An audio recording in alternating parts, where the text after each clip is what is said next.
राधा वल्लभ श्री हरिवंश महाराज जी। महाराज जी, पिछले एक वर्ष से आपके कीर्तन, सत्संग एवं एकांतिक वार्तालाप का श्रवण कर रहा हूँ तथा भगवान शिव की उपासना एवं नाम जप भी करता हूँ। महाराज जी, मेरा एक संशय है। महाराज जी, पवित्र तीर्थ स्थानों, पवित्र धामों की यात्रा दर्शन से क्या लाभ है महाराज जी? क्योंकि कई लोग तीर्थ यात्रा पर जाने पर बोलते हैं कि भगवान तो सर्वव्यापी है, तो क्यों दूर जाकर परेशान हो रहे हो? इस विषय में महाराज जी मेरा थोड़ा मार्गदर्शन करें। वो नहीं समझते हैं, वह ज्ञान से युक्त हैं, केवल बातें बनाते हैं कि सर्वव्यापी भगवान। साक्षात्कार किया है सर्वव्यापी भगवान का? जो ऐसी बातें करता ना, वो जानता नहीं। सर्वव्यापी भगवान के साक्षात्कार करने के लिए प्रक्रिया है।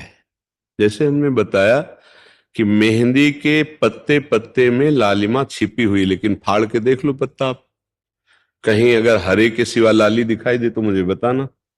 लेकिन जब हम मेहंदी को एक प्रक्रिया में लेते हैं, उसको बांटते हैं, उसको हाथ में लगाते हैं, काफी देर के बाद जब हम धोते हैं तो हाथ हमारा लाल मिलेगा, मेहंदी नहीं, हाथ हमारा लाल मिलेगा।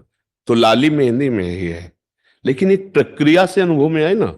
जैसे हमने बताया कि दूध में घी है, तो आप दूध में पूड़ी पका के दिखाओ, नहीं पका पाओगे। उसकी प्रक्रिया है। दूध को औटाइए, दही बनाइए, मथिए, मक्खन निकालिए, फिर घी। ऐसे ही सर्वात्म भगवान विराजमान, उसकी प्रक्रिया है। क्या भगवान शिव बता रहे हैं प्रक्रिया? बोले हरि व्यापक सर्वत्र समाना, प्रेमुत प्रगट हूं ही मैं जाना। सर्वत्र हरि विराजमान है, लेकिन प्रेम से प्रकट होते हैं। बात समझ में? अब प्रेम कहां से प्रकट होता है? निष्पाप हृदय में। अब निष्पाप कैसे हो? तो बोले चलो हरिद्वार चलते हैं, गंगा स्नान करते हैं, चलो काशी चलते हैं, वहां चलो द्वारिकापुरी चलते हैं, उज्जैन वृंदावन धाम चलते हैं, संत संग करते हैं, दूसरों को सुख पहुंचाते हैं। अब जब संत संग किया, पता चला नाम जप करो, संयम से रहो, पाप आचरण मत करो, अधर्माचरण मत करो। अब आप सत की तरफ चलने लगे, असत छूटने लगा।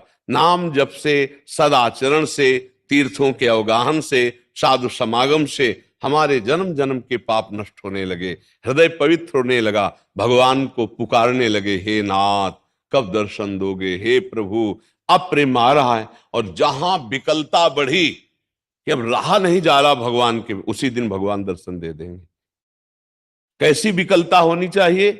भागवत में लिखा, रुदुस्वरम राजन कृष्ण दर्शन लालसा। चिल्ला चिल्ला के कि अब जिया नहीं जा रहा प्रभु, आपके बिना अगर नहीं मिले तो प्राण निकल जाएंगे।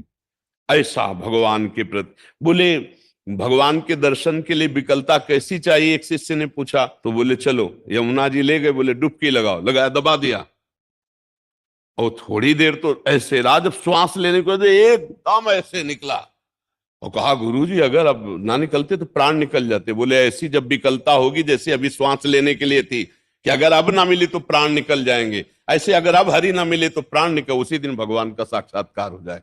ये प्रेम प्राप्त होता है तीर्थ अवगाहन, भगवद विग्रह दर्शन, साधु समागम, नाम जप, अच्छे आचरण, पापाचरण का त्याग, पापों का नाश, तब प्रेम प्रकट होता। उसी प्रेम से भगवान प्राप्त होते, इसलिए जरूरी है ये सब। वो क्या जाने, वो क्या, जो केवल बात बना देना से थोड़ी बात बनती है दूध के रेसे रेसे में घी पूड़ी पका के दिखाओ। गाय के पूरे शरीर में दूध है, उसका एक स्थान है, दुग्ध का स्थान। जब बछड़ा ऐसे से करता है तो पूरे शरीर के रक्त से दुग्ध बनकर के थनों में आता है। कहां बच्चा गर्भ में आया तो भगवान का चमत्कार देखो, रक्त को दूध में बदल दिया, और वो पूरे शरीर की माता का जो रक्त है वो बच्चे के लिए दूध बन करके उसके प्राणों का पोषण करता है। जैसे पूरे शरीर में गाय के दुग्ध विराजमान है, पर आप निकाल नहीं सकते कि यहां से हम कान से दूध निकाल ले, वो थन का स्थान है, वहां जब बछड़ा करे तो पिन्हा जाती है, उसके रक्त का ही दूध बनता है। गाय के शरीर के जो पहले जो पाचन तंत्र में, वो फिर जाकर के बनता है। तो ऐसे ही स्थान है ना गाय के दूध का, थन, ऐसे ही स्थान है काशी, द्वारिका, अयोध्या, मथुरा, वृंदावन। ये जो भगवान के दिव्य स्थान है, ये हमारे पाप नष्ट करते हैं, ये हमारे हृदय को पवित्र करते हैं, और पवित्र हृदय में ही भगवान की प्राप्ति की चाह होती है। इसलिए प्राय जो भगवत प्राप्ति की चाह रखते, धामों की यात्रा करने 4 दिन यहाँ रुके, 4 दिन और कष्ट सहते हैं, गंगा यमुना का अवगाहन करते हैं, भगवान के दर्शन करते हैं, परिक्रमा करते हैं, जो कुछ बन सका दूसरों की सेवा करते हैं, भजन करते हैं। इन लोगों की बातें नहीं सुने जो ऐसे केवल गप।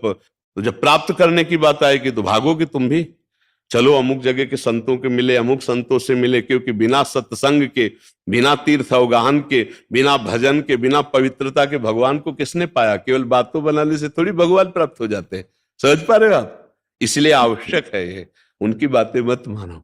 अच्छा, वैसे ही आप देखो, आप तो हर जगह घूमते हैं, यहाँ का वायुमंडल कैसा है और बाहर का वायुमंडल कैसा है, आप खुद देख लो। एक भागवतिक वायुमंडल है, नहीं, एक अलौकिकता नहीं लगती वृंदावन में? अगर आपकी दृष्टि सही है तो आपको एक अलौकिक आनंद लगेगा कि भाई ये तो दुनिया से निराला है। जहां देखो राधे राधे, जहां देखो कृष्ण कृष्ण, जिधर देखो गली में मंदिर मंदिर मंदिर मंदिर, और संसार में देखो क्या है, संसारिकता है। तो ये धाम, अब जैसे काशी जाओ, जगह जगह शिव जी आपको मिलेंगे, जगह जगह भगवान की एक दिव्यता मिलेगी। हरिद्वार जाओ, कितना सुंदर वातावरण, गंगा जी बह रही, पहाड़ है, प्रकृति है, जहां भगवान की महिमा की याद आती, स्मृति आती। तो ये पावन तीर्थ हृदय को पवित्र करते हैं, पापों का नाश करते हैं, अवश्य जाना चाहिए।